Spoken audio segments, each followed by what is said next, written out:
ओम नमो भगवते वासुदेवाय नमः। आज इस वीडियो में हम माँ अन्नपूर्णा के व्रत की विधि और व्रत की कथा सुनेंगे। माँ अन्नपूर्णा माता का महाव्रत मार्गशीर्ष मास के कृष्ण पक्ष की पंचमी से आरंभ होता है और मार्गशीर्ष मास के शुक्ल पक्ष की षष्ठी को समाप्त होता है। यह उत्तम व्रत 17 दिनों तक चलने वाला व्रत है। व्रत के प्रारंभ के साथ भक्त 17 गांठों वाले धागे को धारण करते हैं। इस अति कठोर महाव्रत में व्रती 17 दिन तक अन्न का त्याग करते हैं। फलाहार भी एक ही वक्त किया जाता है। कई भक्त इस व्रत को 21 दिन तक भी करते हैं। इस मान्यता के अनुसार व्रत मार्गशीर्ष कृष्ण पक्ष की प्रतिपदा से आरंभ होकर मार्गशीर्ष शुक्ल षष्ठी को समापन होता है। आइए सुनते हैं माँ अन्नपूर्णा माता का व्रत करने की पूजन विधि। अन्नपूर्णा माता के व्रत के दिनों में प्रातः जल्दी उठकर स्नान आदि करके स्वच्छ वस्त्र धारण करें। इस प्रकार से 16 दिन तक माता अन्नपूर्णा की कथा का श्रवण करें और डोरे का पूजन करें। फिर जब 17वां दिन आए तो व्रत करने वाला सफ़ेद वस्त्र और स्त्री लाल वस्त्र को धारण करे। रात्रि में पूजा स्थल में जाकर धान के पौधे से एक कल्प वृक्ष बनाकर स्थापित करें और उस वृक्ष के नीचे भगवती अन्नपूर्णा की दिव्य मूर्ति स्थापित करें। पूरे घर और रसोई चूल्हे की अच्छे से साफ सफाई करें और गंगा जल छिड़ककर शुद्ध करें।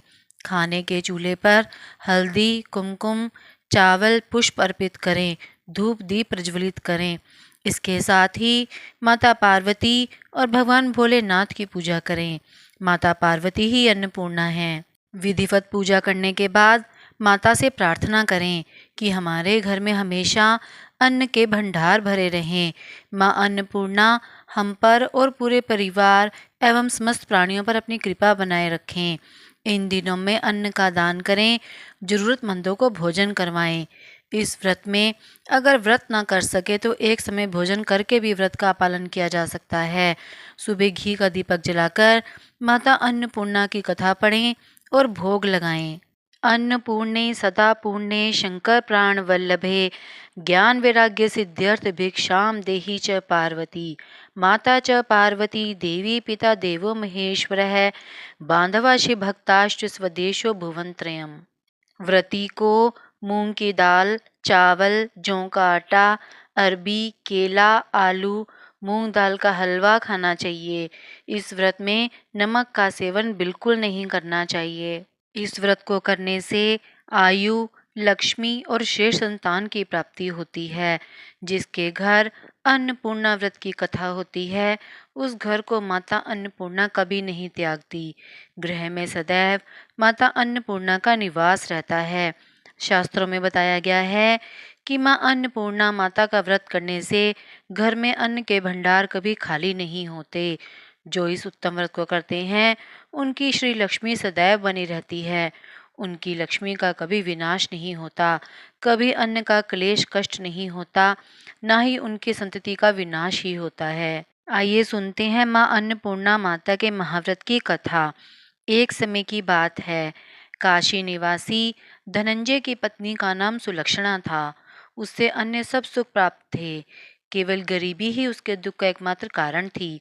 यह दुख उसे हर समय सताता रहता था। एक दिन सुलक्षणा पति से बोली, स्वामी आप कुछ उद्यम करो तो काम चले, इस प्रकार कब तक काम चलेगा। सुलक्षणा की बात धनंजय के मन में बैठ गई और वह उसी दिन विश्वनाथ शंकर जी को प्रसन्न करने के लिए बैठ गया और कहने लगा, हे देवों के देव विश्वेश्वर, मुझे पूजा पाठ कुछ नहीं आता, केवल आपके भरोसे बैठा हूँ। इतनी विनती करके वह 2-3 दिन भूखा प्यासा बैठा रहा। यह देखकर भगवान शंकर ने उसके कान में अन्नपूर्णा अन्नपूर्णा अन्नपूर्णा इस प्रकार 3 बार कहा। यह कौन कह गया? इसी सोच में धनंजय पड़ गया कि मंदिर से आते ब्राह्मणों को देखकर पूछने लगा, पंडित जी अन्नपूर्णा कौन है? ब्राह्मणों ने कहा, तू अन्न छोड़कर बैठा है, सो तुझे अन्न की ही बात सूझती है। जा घर जाकर अन्न ग्रहण कर।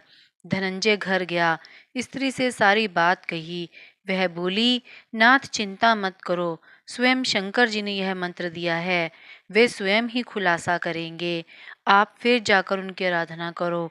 धनंजय फिर जैसा का तैसा पूजा में बैठ गया। रात्रि में शंकर जी ने आज्ञा दी और कहा कि तू पूर्व दिशा में चला जा, वहाँ अन्नपूर्णा का नाम जपता जा और रास्ते में फल खाता, झरनों का पानी पीता जा। इस प्रकार कितने ही दिनों तक चलता गया। वहाँ उसे चांदी सी चमकती वन की शोभा देखने में आई, सुंदर सरोवर देखने में।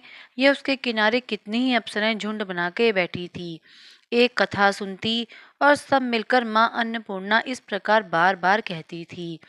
यह मार्गशीर्ष मास की उजेली रात्रि थी और आज से ही व्रत का आरंभ था।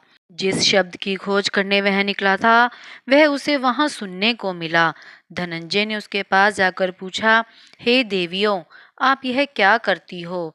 उन सब ने कहा, हम सब माँ अन्नपूर्णा का व्रत करती हैं। धनंजय ने पूछा, व्रत पूजा करने से क्या होता है? यह किसी ने किया भी है? इसे कब किया जाए? कैसा व्रत है और कैसी विधि है? मुझे भी विस्तार से बताओ। वे कहने लगीं, इस व्रत को सब कोई कर सकते हैं। 17 दिन के लिए 17 गांठ का सूत लेना चाहिए। 17 दिन यदि ना बने तो एक दिन उपवास करें। यह भी ना बने तो केवल कथा सुनकर प्रसाद लें, निराहार रहकर कथा कहें। कथा सुनने वाला कोई ना मिले तो पीपल के पत्तों को रखकर सुपारी या घृत कुमारी वृक्ष को सामने कर दीपक को साक्षी करके सूर्य, गाय, तुलसी या महादेव को बिना कथा सुनाए मुख में दाना ना डालें।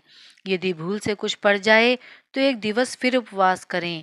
व्रत के दिन क्रोध ना करें और झूठ ना बोलें। धनंजय बोला, इस व्रत के करने से क्या होगा? वे कहने लगी, इसके करने से अंधों को नेत्र मिले, लूलों को हाथ मिले, निर्धन के घर धन आए, बांझी को संतान मिले, मूर्ख को विद्या आए। जो जिस कामना से व्रत करे माँ उसकी इच्छा पूरी करती हैं। वे कहने लगा, बहनों, मेरे पास भी धन नहीं है, विद्या नहीं है, कुछ भी तो नहीं है। मैं तो दुखिया ब्राह्मण हूँ। मुझे इस व्रत का सूत दोगी? हाँ भाई, तेरा कल्याण हो, हम तुम्हें अवश्य देंगे।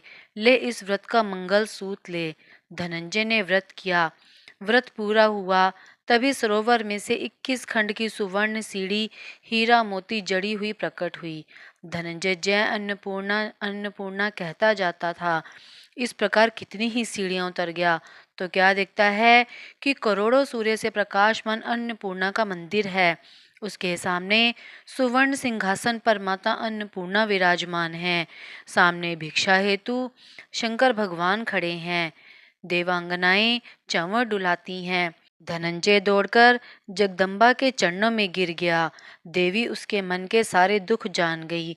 धनंजय कहने लगा, माता, आप तो अंतर्यामिनी हो, आपको अपनी दशा क्या बताऊं? माता बोली, मेरा व्रत किया है, जा, संसार तेरा सत्कार करेगा। माता ने धनंजय की जीवा पर बीज मंत्र लिख दिया। अब तो उसके रोम रोम में विद्या प्रकट हो गई। इतने में क्या देखता है कि वह काशी विश्वनाथ के मंदिर में खड़ा है। माँ का वरदान ले धनंजय घर आया। सुलक्षणा से सब बात कही। माता जी की कृपा से उसके घर में संपत्ति उमड़ने लगी। छोटा सा घर बहुत बड़ा गिना जाने लगा। जैसे शहद के छत्ते में मक्खियां जमा होती हैं, उसी प्रकार अनेक सगे संबंधी आकर उसकी बड़ाई करने लगे। कहने लगे, इतना धन और इतना बड़ा घर, सुंदर संतान नहीं तो इस कमाई का कौन भोग करेगा? सुलक्षणा से संतान नहीं है, इसलिए तुम दूसरा विवाह करो। इच्छा ना होते हुए भी धनंजय को दूसरा विवाह करना पड़ा और सुलक्षणा को सौतन का दुख उठाना पड़ा। इस प्रकार दिन बीतते गए। फिर अगहन मास आया। नए बंधन से बंधे पति से सुलक्षणा ने कहा कि हम व्रत के प्रभाव से सुखी हुए हैं, इस कारण यह व्रत छोड़ना नहीं चाहिए। यह माता जी का प्रताप है जो हम इतने संपन्न और सुखी हैं। सुलक्षणा की बात सुनकर धनंजय उसके यहाँ आया और व्रत में बैठ गया। नई बहू को इस व्रत की खबर नहीं थी।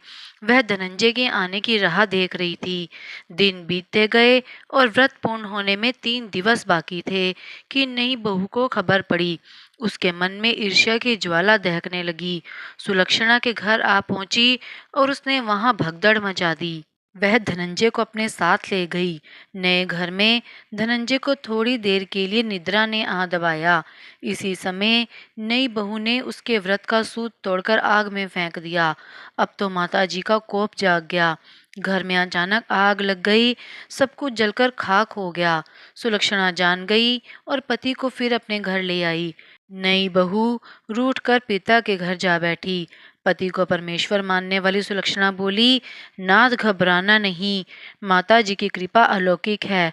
पुत्र को पुत्र हो जाता है पर माता को माता नहीं होती।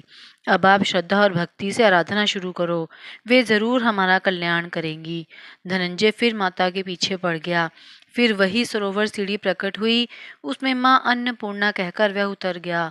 वहां जाकर माता जी के चरणों में बैठकर रोने लगा।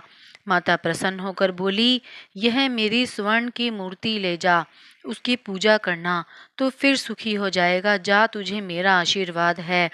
तेरी स्त्री सुलक्षणा ने श्रद्धा से मेरा व्रत किया है, उसे मैंने पुत्र दिया है। धनंजय ने आंखें खोली तो खुद को काशी विश्वनाथ के मंदिर में खड़ा पाया। वहां से फिर उसी प्रकार घर आया।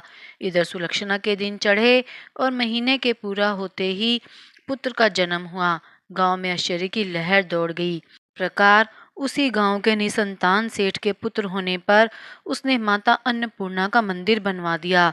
उसमें माताजी धूमधाम से पधारी, यज्ञ किया और धनंजय को मंदिर के आचार्य का पद दे दिया। जीविका के लिए मंदिर की दक्षिणा और रहने के लिए बड़ा सा सुंदर भवन दिया। धनंजय स्त्री पुरुष सहित वहां रहने लगा।